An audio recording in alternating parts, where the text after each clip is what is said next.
નમસ્કાર દર્શક મિત્રો, આપ જોઈ રહ્યા છો કેબીસી ન્યૂઝ। હવે જોઈએ અગત્યના સમાચાર।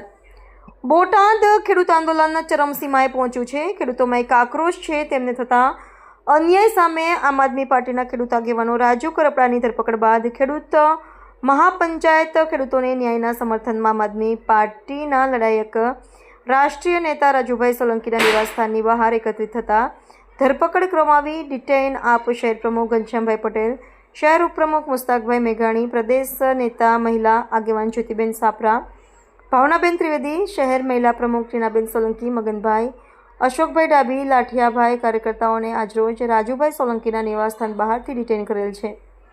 ડી ડિવિઝન પોલીસ સ્ટેશન લઈ જવામાં આવેલ છે। રિપોર્ટર રશ્મિકાંત ત્રિવેદી, ભાવનગર। દર્શક મિત્રો, કેબીસી ન્યૂઝને લાઇક, શેર, સબસ્ક્રાઇબ કરો, બેલ આઇકન પ્રેસ કરો જેથી આપને નોટિફિકેશન્સ મળતી રહે। ઘનશ્યામભાઈ પટેલ સહિત આપના નેતાઓની ધરપકડના દ્રશ્યો જુઓ। આમ આદમી પાર્ટી ભાવનગર ઘનશ્યામભાઈ પટેલ સહિત આપના નેતાઓની ધરપકડના દ્રશ્યો।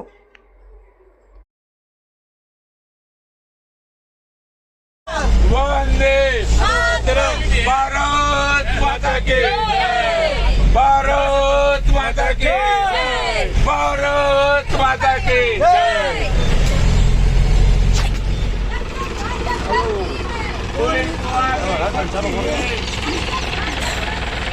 पुलिस करती है।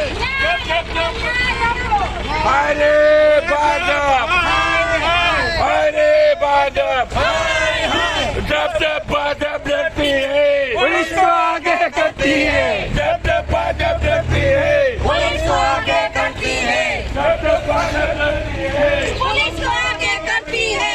जब जब भाजपा डरती है पुलिस को आगे करती है। जब जब भाजपा डरती है पुलिस को आगे करती है। वैसे ખેડૂતોને ન્યાય આપો, ન્યાય આપો, ન્યાય આપો, શોષણખોરી બંધ કરો, ન્યાય આપો, બંધ કરો।